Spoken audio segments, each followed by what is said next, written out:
little bit too strong.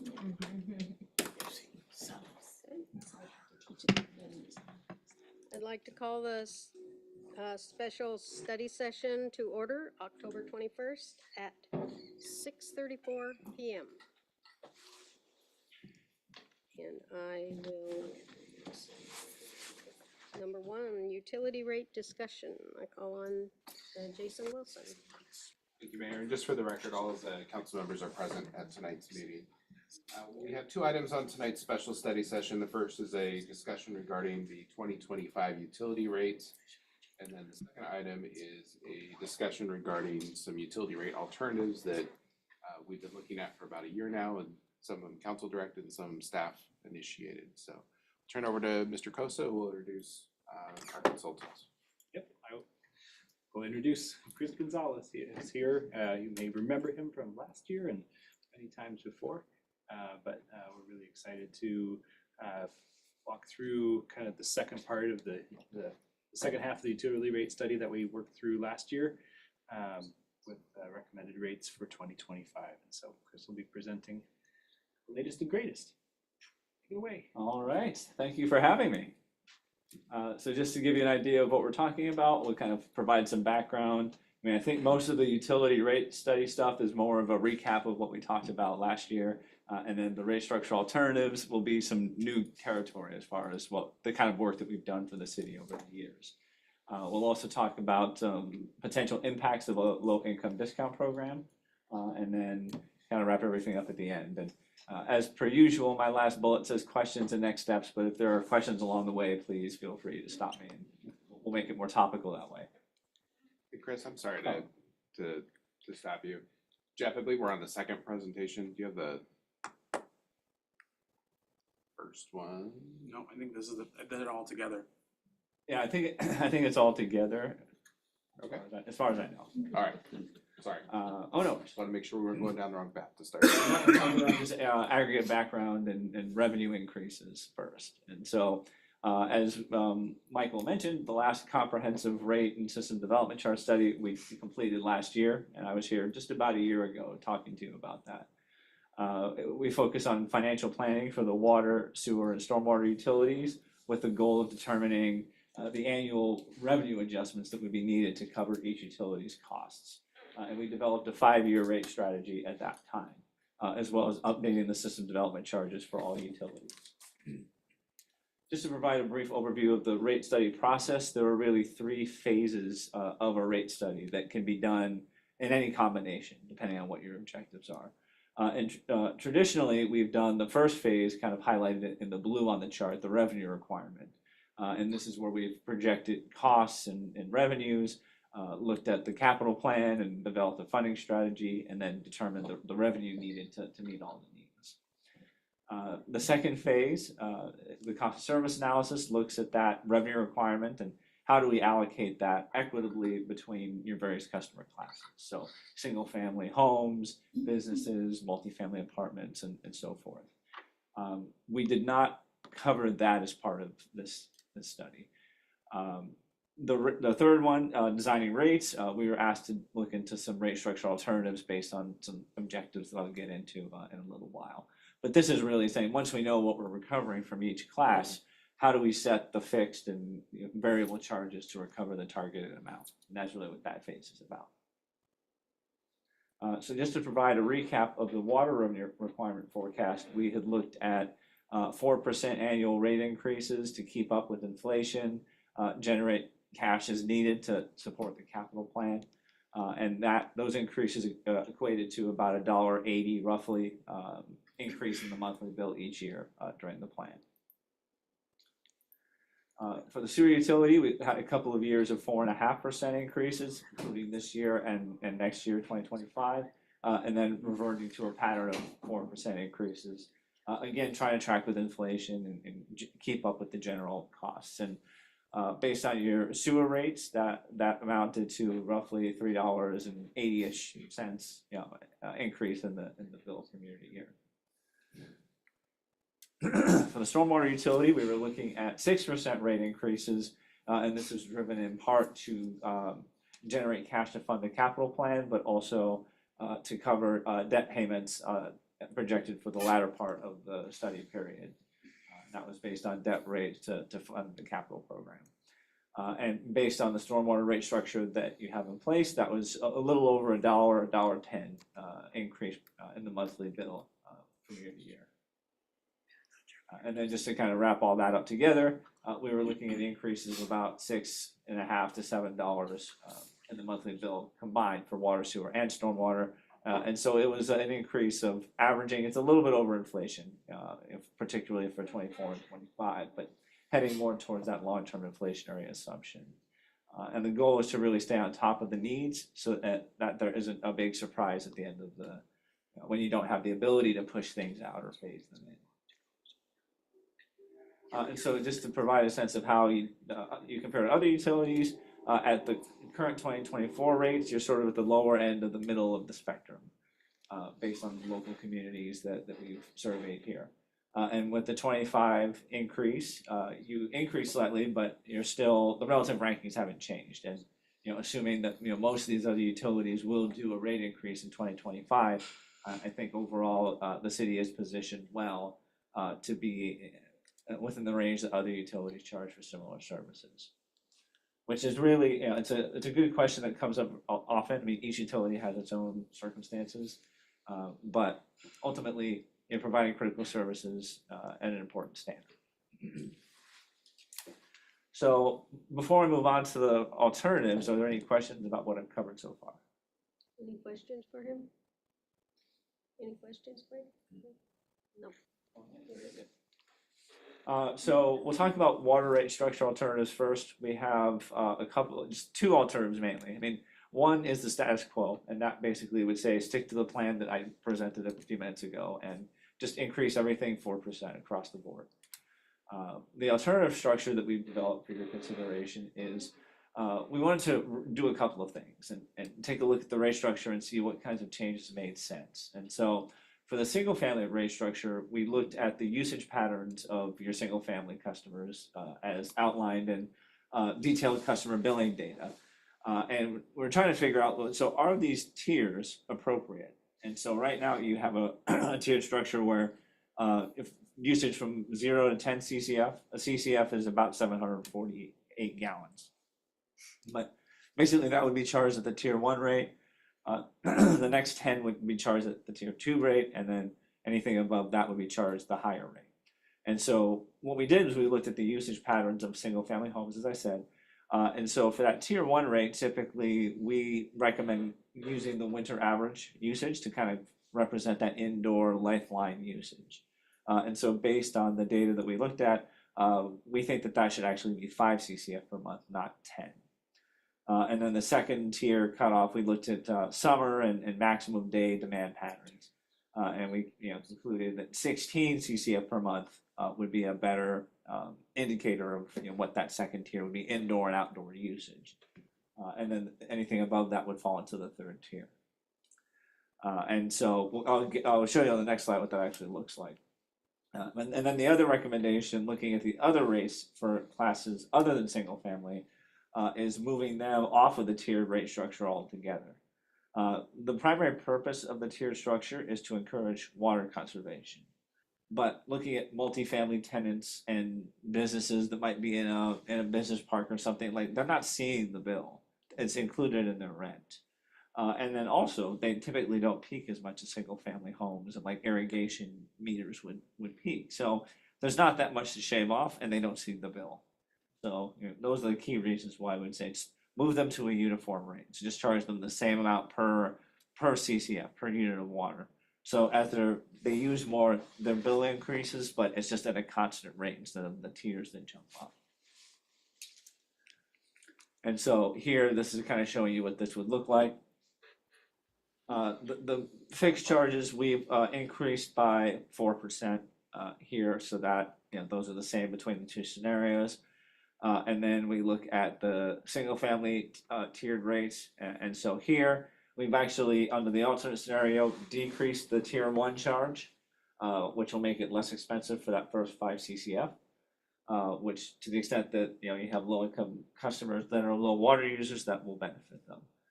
The tier 2 charge is also less than the what would happen if we just increase everything 4%. And then the tier 3 charge would be where there's more of a difference made, and so if you use more than the 16 CCF, you're then paying a higher unit for any usage above that level. And then for multifamily and non-residential, you can see kind of the status quo would be to increase the existing tiered rates by 4%, or we just set individual class rates. And so multifamily would be 347 per CCF, which is slightly more than that tier 2 rate right now. And then non-residential would be 374, which is somewhere between the tier 2 and tier 3 rates. I will say that we developed these with the intent of being revenue neutral, so not looking at like what should a single family pay versus multifamily versus non-residential. And so we thought, these changes have all kinds of impacts. So thinking, let's maybe do this change first, and then we can look at the at the equitable distribution among classes, and then see if further adjustments are needed. And so just to highlight how this would impact a single family home, about 63% would see a decrease of up to $10 in their average monthly bill. The majority of the rest of them would see an increase of up to $10 in their monthly bill. That would really be the higher end users that would see those impacts. At the top, the highest impact would be an increase of somewhere between $25 and $50 in the monthly bill.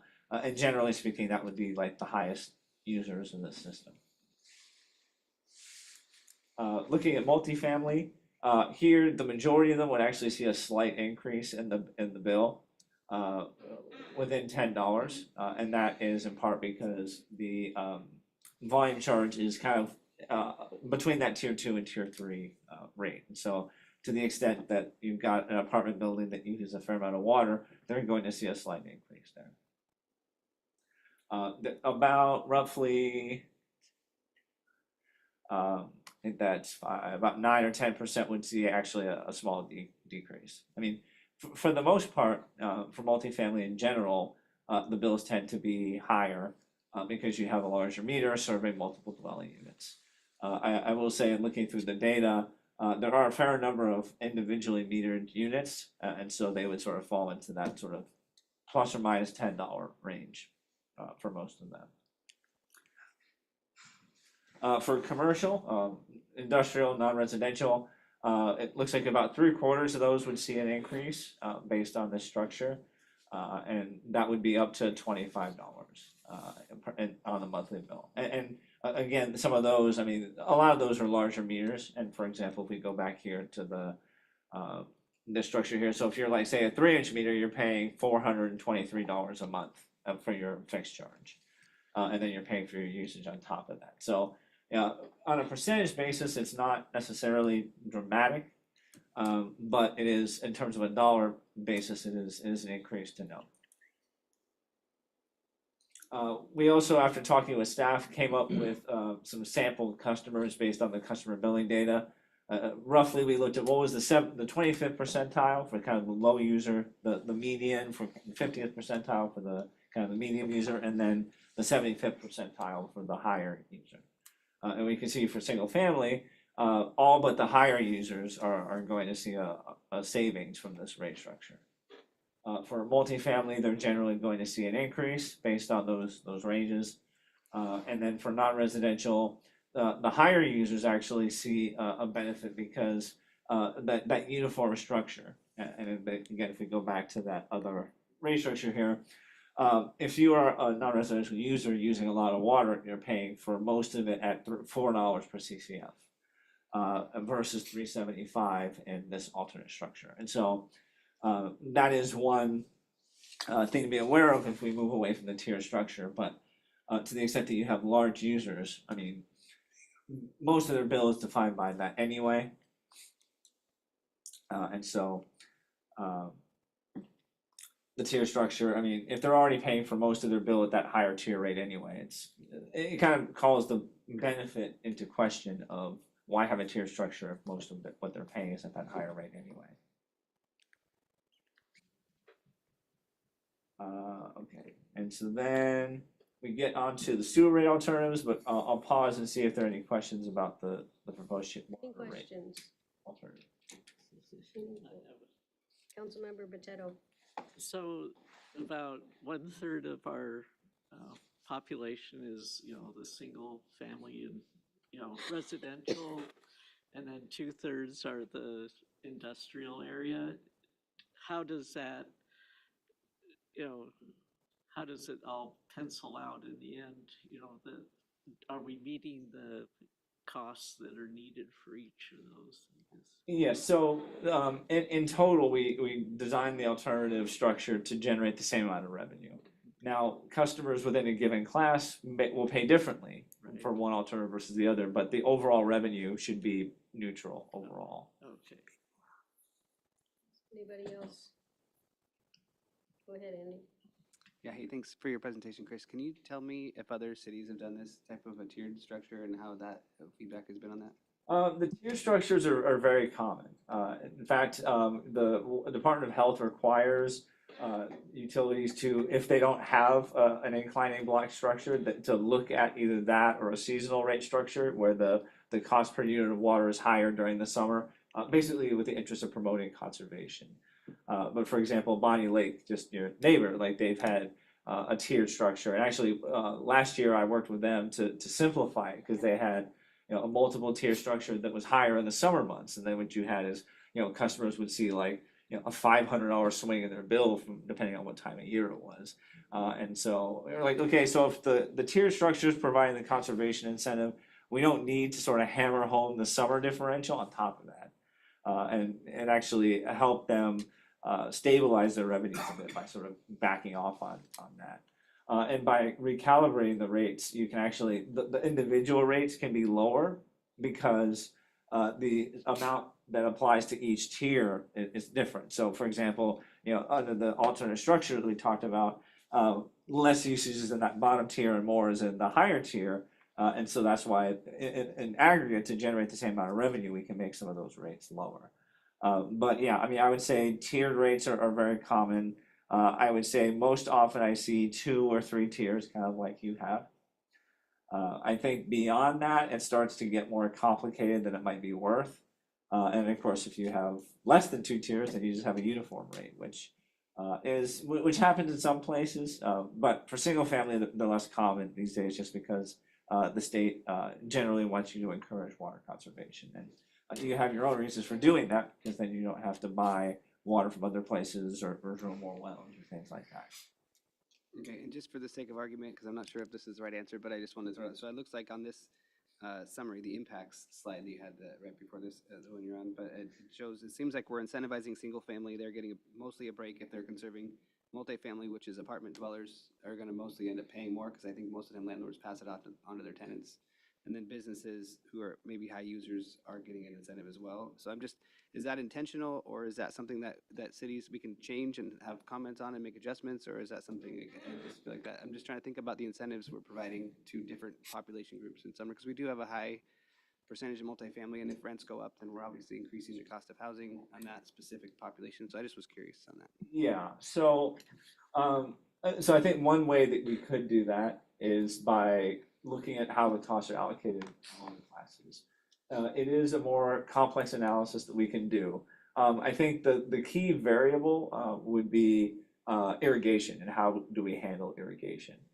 If it can be metered separately, we can establish a different rate structure that applies to that. And so that to the extent you have like an apartment complex where you have a series of buildings, and then you have kind of a common irrigation meter that's watering the property, you can send the conservation pricing to that irrigation meter, and then the rates, there'll be more rate relief for kind of the more stable year-round apartment dwellers and what they do. And for commercial, kind of the same thing, or to a lesser extent, because there's a lot more variation in how different types of businesses use water.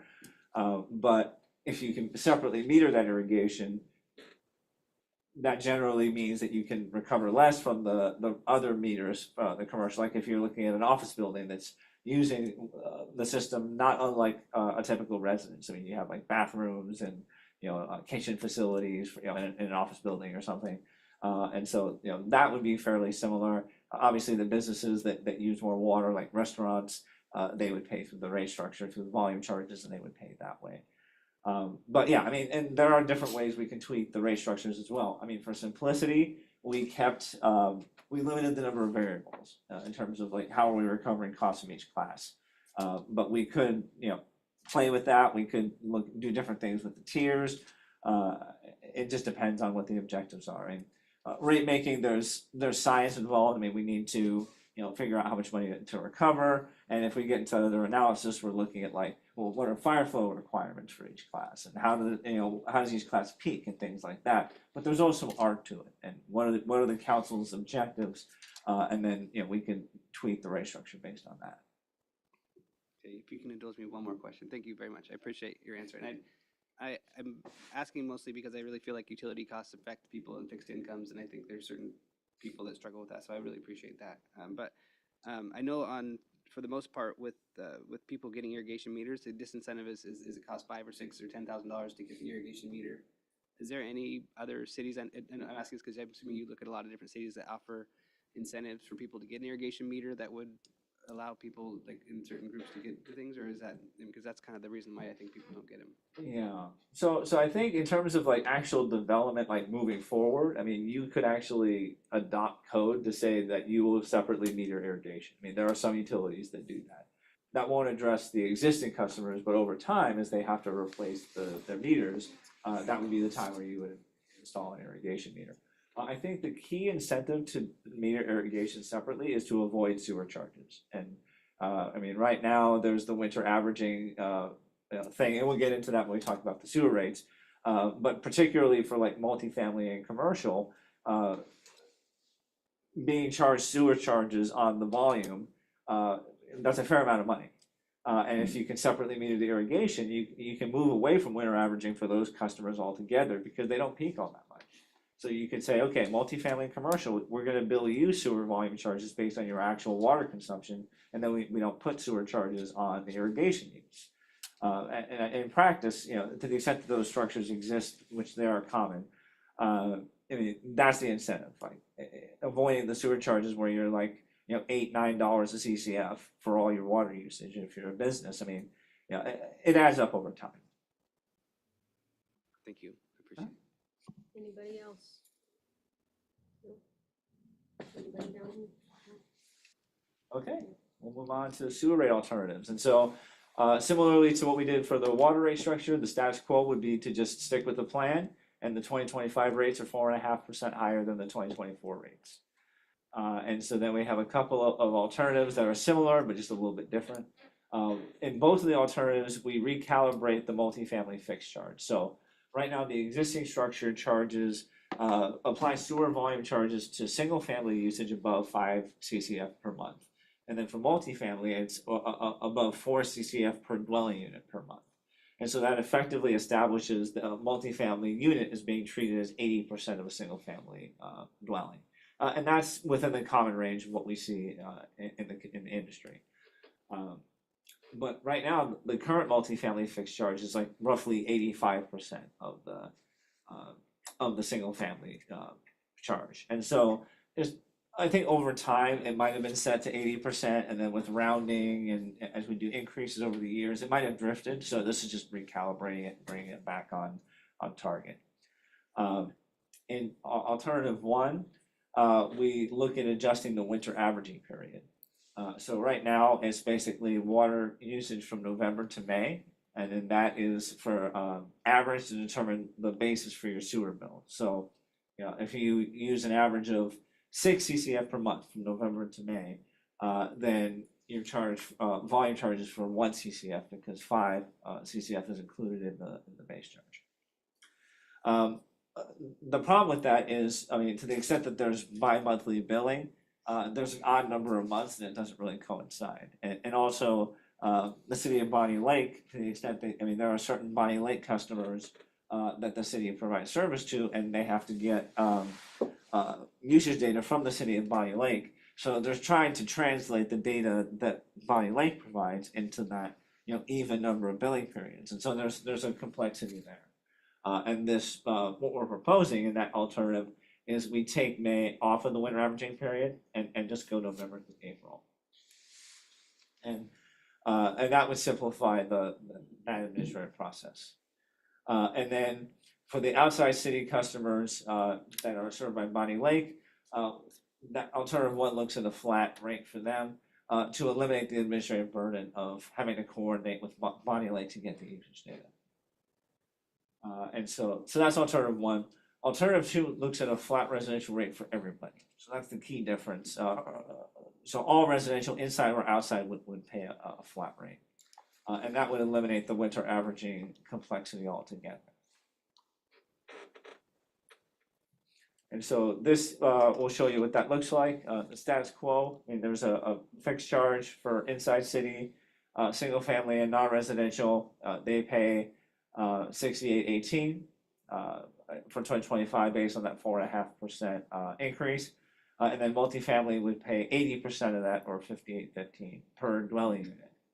And then the volume charge for CCF would be $10.04. And then alternative one, we can see there. Actually, I'm sorry. The status quo doesn't do the recalibration of the multifamily, so that's actually like the 85% of the single family rate.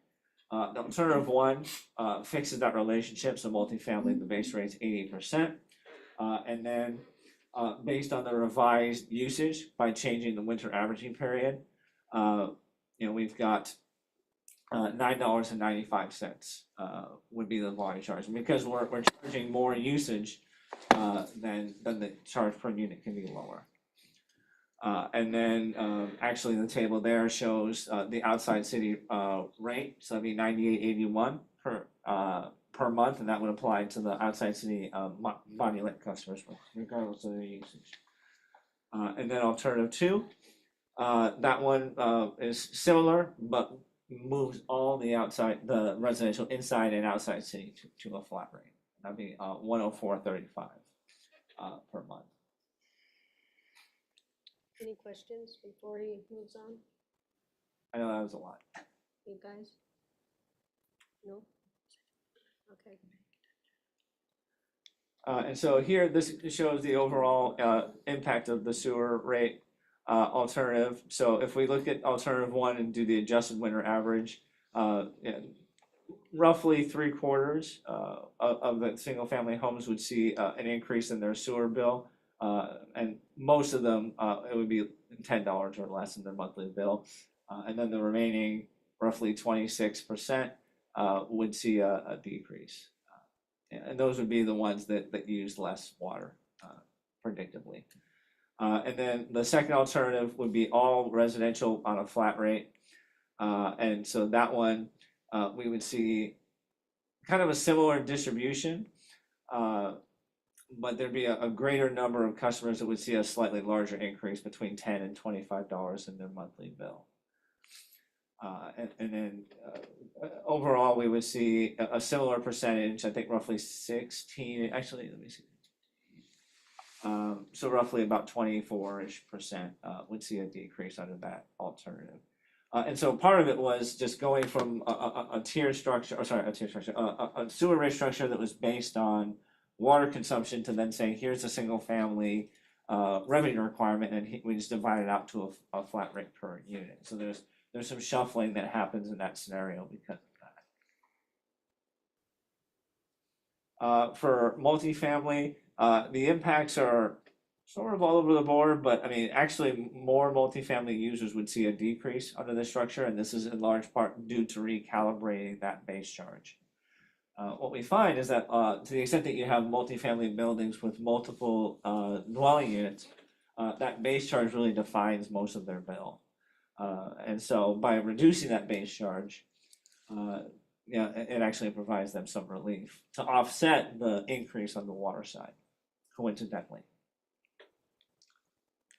And then for non-residential, most of them would see an increase, but the majority of them would be $25 or less in the bill.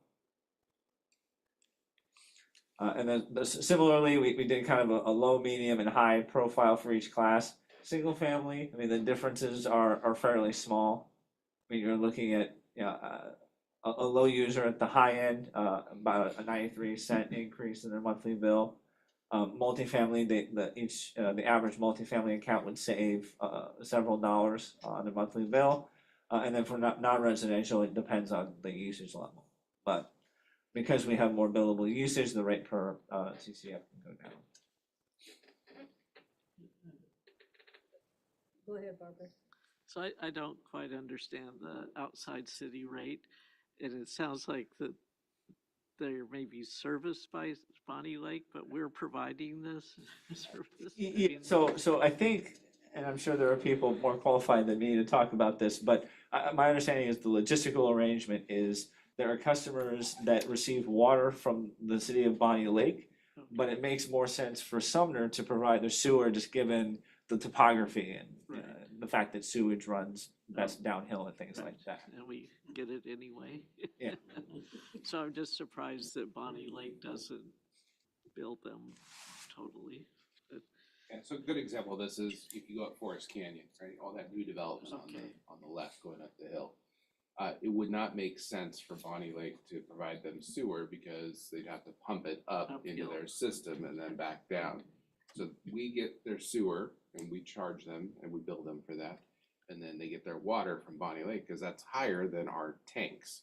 So we have to pump water up to them and that doesn't make sense. So the water service area for Bonnie Lake takes into account topography. They get water from them.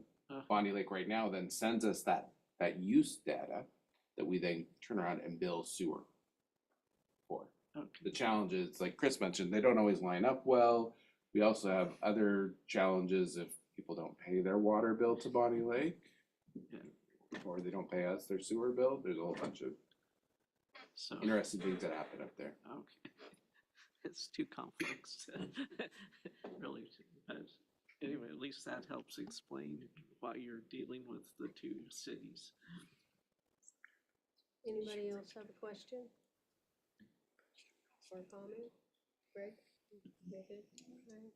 Thank you. All right, thank you.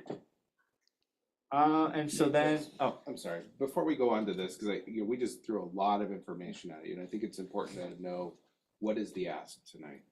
And the ask tonight is, do any of these alternatives interest council in adopting them? Because low income discount program for senior disabled residences is kind of a different animal than these structural billing changes that we're looking at. And I just want to also go back. One of the things that we did as staff is we wanted to do this analysis from a transparency standpoint. When we get customers come into the front counter and they say, I'm just one person or I have two people in my house, why is my water bill so high? It's much easier if you were to adopt like the water one to say, well, look, now you're in this lower tier, right? You're getting your savings because you're a lower water user. Right now, a single person or two people might use the same amount of water as a family of 3 or 4.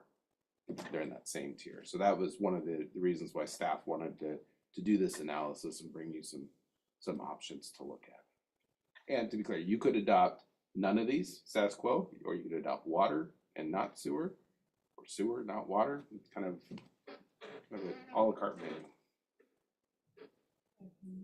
Okay. So I appreciate you sharing that because for me, I'm looking at it, all of these charts, and there are a lot of numbers and there's, different opportunities to make changes. I do think we need to do something, being a household of 2 people, and we have fairly high utility bills in this city. But with that being said, I guess the one thing that I wonder is, what are the cost drivers that we're trying to cover when we pay these bills? So as a citizen, when I pay my water bill, what am I paying for? That's a great question, Councilmember Bowman. And maybe see if there's a slide that really covers. Go back to slide 4. That's something that would help me in my decision-making, right? So, Chris, you want to have this? You want me? sure, I'll take a shot and then you can fill in the blanks. So I can tell you, but I want to Yeah. make sure that. So, I mean, the water operating budget, I'll just use water as an example, but this applies to the other utilities. But, so there are employee salaries and benefits. There is the cost of, treating water. There's the cost of maintaining, and actually the more expensive cost is the infrastructure to deliver it. So having a bunch of mains. I mean, they're an asset, but they're also a massive liability in that the city has to maintain them and eventually replace them. And there are regulatory requirements, particularly on the stormwater side, where there are certain improvements that the city has to invest in. And so we look at all of that when we determine, well, how much revenue does each utility need to cover its costs? And then that's where we come with okay, you need a 4% water rate increase, a 4.5% sewer rate increase, and then a 6% stormwater rate increase. But yeah, I mean, it really goes into the line of the line item detail in the budget as far as what's being covered. But I mean, there are also utility taxes that are expenses for the utility that help raise support for the general fund in tandem with other sources. And so all of that, factors into this is the utility expense that is being covered.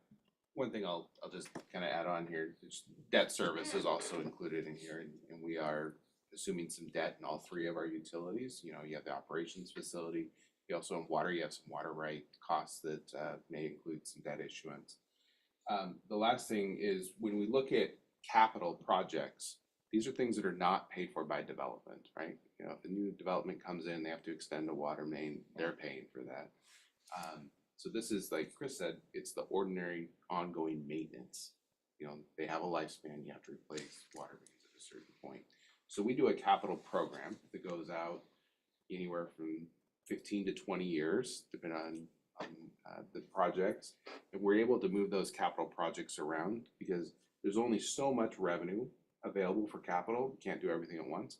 Also, there's only so much staff time available for the project. So you prioritize what do you have to do first, and you kind of work through that.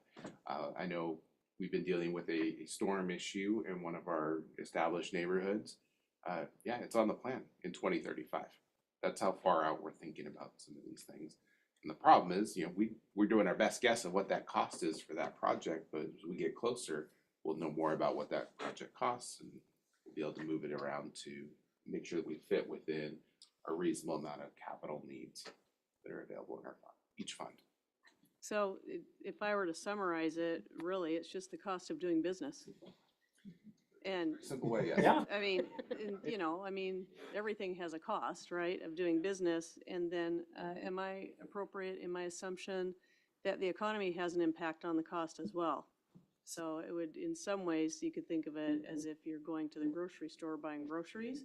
Those have gone up in this essence, water, the maintenance. I mean, I know I'm oversimplifying it, but it's a question that I think many people probably ask, right, when they get that bill. What am I paying for exactly?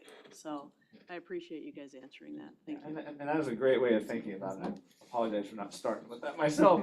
But I mean, looking at, like, for example, the economy and when we had the supply chain issues, I mean, the cost of materials for, main replacements. I mean, I have clients that, they decided to stockpile a bunch of supplies because they couldn't get them and they wanted to make sure they had, and that was slowing projects down. In addition to, like, the cost, of just materials for the mains, and then if there are other things, I mean, the cost of power. I mean, to the extent that you're paying for electricity for pumping, wastewater or running the treatment plant or anything like that. And every line item sort of adds up, with everything going up. Great, thank you. Anybody else? Councilmember? I just want to clarify one thing, because what I thought I really heard you say was that it just covers these, whatever is being paid for the utility services, water, sewer, it covers costs, and the city is not changing the rates or adjusting them to make a profit. That's correct. I mean, any profit that the city makes over its sort of immediate expenses is going into future capital investment. I mean, the utilities maintain reserves, and to the extent that there are these big capital improvement projects, if you have money in the bank, then you're not having to borrow that money, and then you're not paying interest on it. And so the financial strategy, we're really looking at, well, what are the improvements? And I think the goal at the end of the day is, you have kind of these stable, moderate inflationary types of increases over time. Because I mean, the cost increases are unavoidable, but at the same time, I mean, by doing it gradually, you give customers a chance to adjust, as opposed to not doing something for 10 years and then hitting them with a 40% rate increase. Thank you. I will say, you go back probably a decade now, we had not been doing regular rate models, right? And that resulted in significant double-digit increases for a couple of years to get us back on track. And that's when council made the policy decision, we're gonna do this every 2 years. Let's just make sure that we keep on top of this so we don't end up in a position where we're having to go back to our ratepayers with double-digit increases. Those are never any fun for anybody here. On those rate studies we have, there's a huge data crunching issue of, we have the budgets that you see that you've been exploring the past couple of months here. All of those allocations go over to FCS, and they spend a lot of time and effort crunching all of that and putting that into a 10-year model, essentially saying that our budget projection into the future is going to yield us a final balance of a certain dollar amount. And based on that, basically money in your checking account, what do our rates need to be for the next 10 years, for the next 5 years? So it really all feeds in the same system, and the output is our FCS model that they've been working on for a number of our budget cycles. Councilmember Alpers. I just want to add one thing on the capital portion. I noticed that was a big increase in the rate study, and so I guess I'm assuming the two big project is that the new facility and as well as the White River Restoration Project. Are those two of the big items? If it related to water, it's going to be our water rights is definitely one, which is related also to the White River Restoration Project. On the operations building is going to be another major project over the next 2 years. Okay. If you look at the debt service line, think about that as being your operations facility bond. And the debt that you're issuing. And then what's our assumption? Like, how much debt are we assuming that we're going to take, since we haven't fully decided that? I don't believe, right? Is there an assumption of like a certain percentage or dollar amount? So right now, the model assumes that you will take all of the utilities as debt. On the utility side, all the Utility portions of side, it. it's all debt. Okay. And then just that you asked our opinion on stuff, so I think I would be in favor of on the water side, I would be in favor of a tiered system, but I would like to evaluate, I'd almost like to switch around the non-residential and the multifamily, because I think that the more sensitive income bracket would be the multifamily and the single family. And the single family seems like it's helping, and then I would be in favor of the alternative, number one on the sewer study. Go ahead, Barbara. Yeah, I guess, part of the thing we need to also keep in mind is, we've heard of cities that have not kept up with their, maintenance of their systems, and then suddenly I turn on the water and it's brown water and, not safe. So I think that, yes, people don't like paying more, but I also like to invest in the city and know that those services will be available, and like our water is safe, the sewer is, taking care of things. So I think we just need to not always look at, the city's trying to make a lot of money off of us. No, like you say, you've got to think far ahead. So thank you. Anybody else? So currently, November 4th is when we're bringing utility rates back. The utility rates are also tied to any of these alternatives, and I hear Councilmember Alpers wants to explore some alternatives. Is there interest from other council members to explore alternatives? Do you want us to even bring back any of these proposed alternatives, or just stick with status quo? Because we do need to adopt rates in November so we can be set to go January 1st. So we are on a little bit of a time crunch if we want to do significant and more analysis. That's why one option would be to delay any sort of billing type changes into to 2026 essentially. Well, for me, I like seeing the alternatives. I mean, all of the data that you're bringing forward and the study you've done, it helps with decision-making on, we have to do the right thing for the people and for the city, right?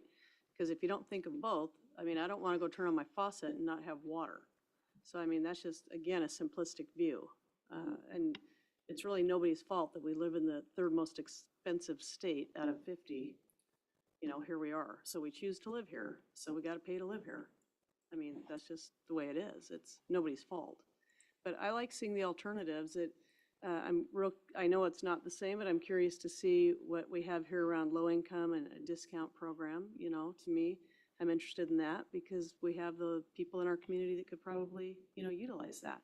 So if that means that I'm gonna help something like that by going with an alternative, so that's what I'm trying to weigh in my mind, you know, so I like seeing this myself. I know we have to do it, but we're just gonna have to put our nose down and do it. That's just kind of the thing. We gotta make a decision. Anybody else? Councilmember Clerget, do you? I'm still studying. Councilmember Cole. I actually like the alternatives as well. I know that I have been puzzled because I have a water bill. If I am out of state for 2-3 weeks, my water bill is still the same. And so now I understand why. But I also like, so I like the idea of alternatives. And even though maybe I might save a little bit on water, it's gonna be a little bit more on sewer, it's gonna all come out in the wash. And that's for me, in my household, so I don't know how it's going to affect other households, but I like the idea of paying for what I use as opposed to some flat rate. Thanks. Councilmember Potato.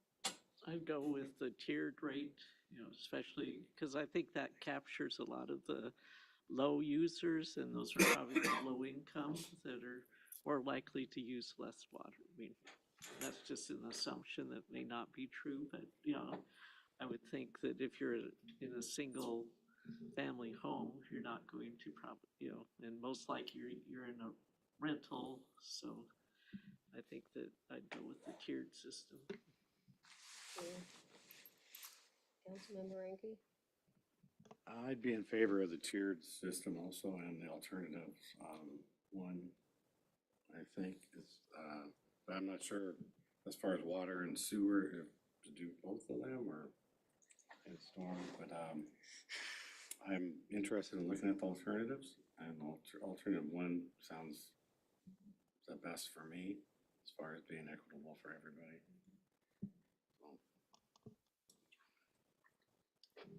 There you have it, Jason.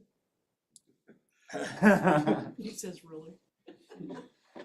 I don't have it, but I think I know where you're heading. So what I'm gonna propose, because I'm not hearing I hear you want to look at alternatives, but what we're asking you to do is we gave you the alternatives. We need some policy direction from council so we can give you the right code to implement. That's kind of where we're at today. So if you'd like some more time to think about it, what I would propose is we add this to our special study session on November 4th, which is after our regular council meeting. And then we can delay adopting the rates and any code changes until November 18th. That gives you some time to mull this over, look at the data, ask us some questions that might come up, and then we can make sure that we can prepare something for you for November 18th. Because this is complex. There's a lot of moving pieces. There's a lot of data we gave you. We'll go into low income discount because it does play a factor into it. It doesn't play a huge factor in because what we're proposing would affect 165 user accounts. It's not a whole lot. And I think if you get some chance over the next couple of weeks to look at alternative one on the water and alternative one on the sewer, and then the tiered rates on water, you're gonna find that some of those are going to almost cancel each other out, right? You're gonna get a good discount on water, but sewer is gonna go up a little bit. So that might be something you wanna look at and consider, do you want to even mess with sewer or just deal with water, right? Like I said before, you don't have to do all, you could just pick one. So with that, if that sounds like a plan for you, we'll then move into low income discount and we'll add this to the November 4th meeting for some follow-up discussion and questions. Councilmember Clerget, you're good? Yep. Is he good? Councilmember Alpert, are you good with that? Okay. Councilmember Cole? Okay. Yes, I'm good with that. All right. So we did a survey of local low-income discount programs. We looked at a series of local jurisdictions, including Bonnie Lake, Buckley, Enumclaw, Fife, Milton for water service, Pierce County for sewer. in that area, and then Puyallup. And the general findings were that the discounts are generally limited to low-income senior or disabled customers. And that would most often be single-family accounts. 3 of the jurisdictions included a discount on the total utility bill. Depending on the income level, the discounts range from 15 to 50% of the total bill. Another 3 only included discounts on the base charges, and the discounts there range from 20 to 50% of the base charges. And then there was one jurisdiction, which was Puyallup, that had a fixed dollar discount on the total bill. So it did not work out to a clean percentage of the base rate, so it might have just been, and somebody's like, oh, we'll give them a $5 discount or whatever, and then over time, as you do the proportionate rate adjustments, that you get what you get. But yeah, I mean, so overall, they're not uncommon, but yeah, I'd say it's split pretty evenly between whether the discount applies to the total bill and or just the base charges. And you know, there's sort of a school of thinking kind of either way. You know, there's the whole bill and sort of the impact focused one. That would be why you'd offer the discount on the total bill. But then there are also utilities that say, okay, these are the unavoidable charges, and that for these customers, if they want to reduce their bill, they can also cut their usage. And so really focusing the discount on the unavoidable base charge. And that would be the reason and thinking for doing it that way. I can't say that I'm a huge fan of just the fixed dollar discount. It seems like over time you can sort of lose the nexus between like what was really the intent of the amount and why is it that amount versus more of a percentage that changes over time. And so we worked with staff to estimate the impacts of introducing a low-income discount program here. And so the proposal was to define eligibility based on Pierce County's property tax exemption and who qualifies for that. Staff estimated that 165 residential customers would be eligible for that discount or that exemption. And so we ran a scenario where we said, okay, well, what happens if we give those 165 accounts a 25% discount on their base rate, or a 50% discount on their base rate, or give them a 25% or 50% discount on their total bill. So kind of looking at each of those, you know, combinations. And so the table below summarizes the impacts on a single family home that used 7 CCF per month, which is kind of the typical average usage. And so there are a lot of numbers in the table. I get it. I would say, you know, maybe if you focus on the very right hand column, it kind of sums it up. And so if we were looking at 25% of the base charges only, the impact to other residential users would be an increase of 59 cents in their monthly. If we were to double that discount to 50% of the base charges, the impact would double, so roughly double. So you'd be looking at, you know, $1.10 impact to the other residential users. And then if you expand it to include the total bill, the impact could be somewhere between 63 cents and $1.25, depending on the level of discount, either 50 or 25%. And so really what we're looking at is something on the order of 50 to $1.25, 50 cents to $1.25 impact on the monthly bill for the other residential users. And then thinking about the overall reduction in annual revenue, you see those in the table. I mean, it's more for sewer because the revenue level is higher. But overall, I think that those are what the impacts are. And I think, Jason, you had talked about staff having a recommendation. I think you had said 25% of the base charge. Is that right? Yeah, staff's recommendation is to not discount the total bill, but stay on the base charge. It's easier for us to implement with our billing software, plus it's easier to explain to customers from a transparency standpoint. So our recommendation actually go with the 25% that's similar to our neighbors. And rather than spreading that revenue loss out over the rest of the customer base, not do that this year. Just adopt the low income rates, see how this goes, and we can work it into our next year's rate model. So that would not impact user rates for everybody else. We know that we'd have some revenue loss, but we're comfortable with that and absorbing that.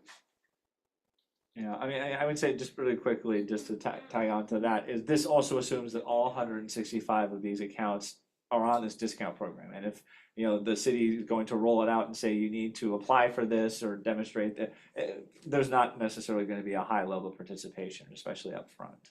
So this is an upper bound in terms of what the impact would be. Councilmember Potato. So you're basing the property value tax exemptions, and then what about the people that don't own property? And how do you account for, because I would think more of them would be qualifying, if you're renting, than if you're, chances are you probably don't own a home, so. Yeah. So Just wonder how you account for that, or how do you get referred to that? yeah. So that is an excellent question, and it's one that I have been seeing more and more communities take on, which is, particularly multifamily tenants. How do we get them relief? You can't do it the way that you do it for single family, because, to the extent that the landlord holds, the account, it's like, even if they pass on the discount, it's like they spread it out over all the units or whatever. So getting the relief to the specific units is challenging. And so what I am seeing communities that are really interested in addressing that issue is they would establish a rebate program where, a multifamily tenant that meets the, income threshold, they can provide the verification and like once a year, and they would get a rebate check. And I think, the proposal that Jason outlined, where it's 25% of the base charge, that's a lot easier to just say, okay, here's your multifamily base charge, here's that discount, for the year, and you just get a fixed check. Where if you have to account for usage, it becomes a lot more complicated to figure out what the discount should be. And so, there's still a burden to apply, but that would be a way of getting tenants to benefit from that low income discount program. And I've seen a couple of communities roll them out. I know Bellevue does it. Kirkland, I actually had discussions with them this year, earlier in the spring, about kind of unveiling a similar program. But yeah, so it's kind of remaining to be seen, like how much participation it gets, but that is conceptually a way that you can do it. But the customer does have to apply, so it's not like you're not gonna spend time looking for people that qualify. Yeah, that is not common, and I think, and what I am seeing communities do is kind of grapple with the limitations on what staff can even handle. Yeah. And so, there was I did a study for another utility last year, and it was like, well, we could look at all these different metrics or different ways you can demonstrate eligibility, and it's like, we don't have the staff to process that if there are a material number of customers that apply. So it's like trying to figure out what that sweet spot is. Yeah, getting the relief, having it make a meaningful difference, and then working within your staffing capabilities.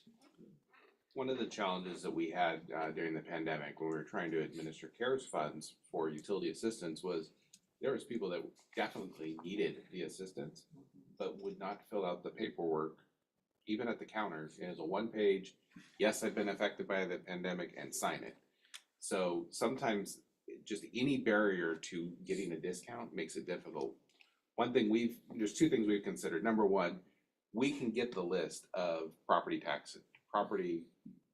that receive the low income or senior disabled discount through the county, and we could just automatically adjust their rates. So there isn't an application period that we have to go through and review. We could do that on an annual basis. The other thing, to get at your point, Councilmember Potato, is rather than coming up with some sort of income-based thing that we have to deal with on a staff level, would we be better off setting up a utility assistance service that a nonprofit like either the food bank or the family center administers and helps us give out that money to customers in need? There's still a burden for that nonprofit to go through there. I think that when we tried to do that with CARES funds, it wasn't successful, but it could be another option of, hey, if you have trouble meeting your utility payments, you can go see the food bank, for example, and get some assistance. Something just to put in perspective, and I'll try not to come across as being overly insensitive here, but so when we're looking at the impact, and maybe what I need to do is go back to the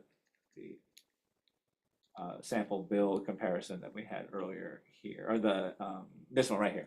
So we're talking about, under this rate strategy, an increase of $6 to $7 per month in the monthly bill. And if we look at the real estate market, we're seeing a rent go up $100 a month.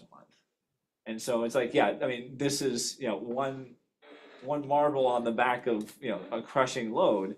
But at the same time, like there are factors that are well beyond our control that are driving the affordability concerns. And so at the end of the day, it comes down to, like Councilmember Bowman said, it's like, you're providing the service, there's a cost to do it and to do it the right way. And, you can try to be as efficient as you can and make sure that people understand. But I mean, some things are unavoidable. Anybody else? Okay, Councilmember Elbers. I was just curious, I wanted to really quick, Jason, you said that the city prefers the 25% discount. I was just looking at like the city of Enumclaw, they have a 70% discount on their base rates, which to me is more meaningful. And again, it's a small population, and again, they may not apply for it, but I just curious why, was it 25% based on the amount of dollar impact on the city, or what was that based on? A lot of Enumclaw is kind of the outlier, right? It's the extreme. A lot of the cities are in the 20 to 30% range, so that's why we think 25% is the right number. If you go anything higher than 25%, then I would recommend you go back and you adjust everybody else's rates, because that's just we can't. That's not sustainable long term. Okay, and can you clarify? I know we just did a adjustment on a utility exemption that we got rid of. That was general fund money. This is this utility fund money or general fund? This is utility money. Okay. I'm in favor of getting a program started if it's 25% and we adjust it later. If it's not including everybody, but it gets some people, if it gets people who apply, and then to me, I'm in favor of just getting something going. We don't have a program. We've talked about it. It came up last year. I know Councilmember Patrick Reed mentioned it, and I feel like it'd just be nice, I think, to get this going, and we can improve it as we go. If we get feedback, obviously you make decisions as a city to get criticized, and then hopefully you learn from it and move on. That's just how the government works. So hopefully getting it started would be my idea, my preference, I mean. Anybody else? Go ahead, Barbara. So since we have a good partnership like with the Family Center and the food bank, is there a way you could put like $5,000, allocate to them, and then they would have to, keep track of all the people they helped, and, just how to make it so it's not like this month we need to pay $500. Next month it's, there's a lot of back and forth if they could get a pot of money that, is just designated for utility assistance. So, but I don't know. So yes, that's definitely possible. I mean, the Family Center already gets funds from PSC and some other entities to help people offset their utility bills. I think I just want to make sure everybody understands, if we do something like that, that is general fund dollars that go to a nonprofit to then dole out. It's not utility revenue. It's you take money from your general fund to do that. And it's definitely something we have not had those conversations with the Family Centers. I don't want to commit for them or the food bank, but they are great partners, and I think that they'd be willing to help us dole funds out. Yeah. Anybody else? Yes. Oh, go ahead. I would prefer that we keep it as simple as possible. And if we know who we think those 165 residents are that are eligible, however we can get the word out to them, maybe it's something, it might not even be on a computer, they might still get their paper bill, and so it's just a little slip in there, you're eligible for this, check the box, then get it back to us or call us, I mean, we're close enough that we know it's about 165 people, so we just hone in on those people right there, and then as Andy said, then just let it grow.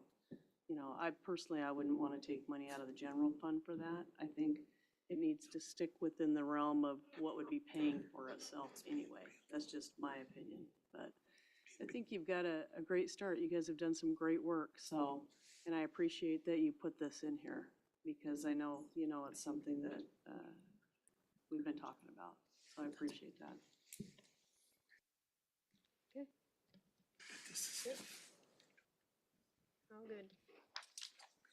So, I mean, pretty much the last slide I've got is just summarizing what we talked about. I mean, for, the water rate structure, I mean, the alternative involves recalibrating the single family tiers and moving everyone else to a uniform volume rate. And, that is more about just sort of quality of life improvements for, making it simpler to administer and wanting to make sure that, like, to the extent that we have complexity, we can justify it and it's actually achieving what we want it to.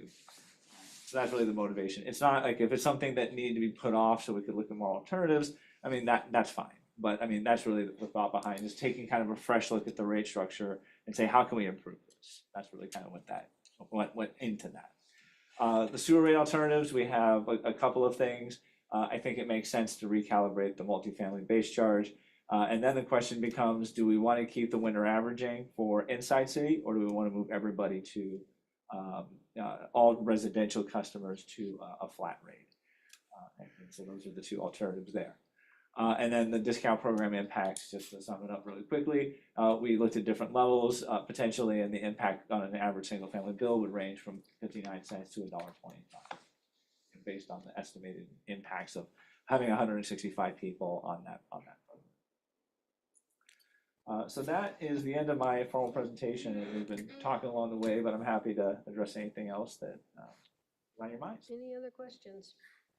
I have one, sorry, I know it's getting late. It'll be my last one, and if you can't answer it, That's great, and if you can, that's fine. You don't have to. I'll call somebody tomorrow.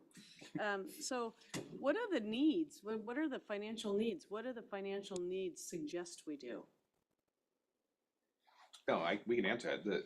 The financial needs suggest that you absolutely take the recommended rate increase, which is 4% for water. I can't remember off my head, 4.5 for sewer. 5 and 6 for storm. Yeah, 6 for storm. That's the bare minimum you have to do. The other things is just, you're still having the same revenue, you're just recalibrating how you get to that percentage. So, alternatives, or really, do you want to do them to maybe make it more transparent for your customers and easier for low water users to understand? great, thank you. Okay. Anybody else? Okay. So that is all we have on here. Thank you very much for coming in and speaking, and I will adjourn this meeting at 7:41.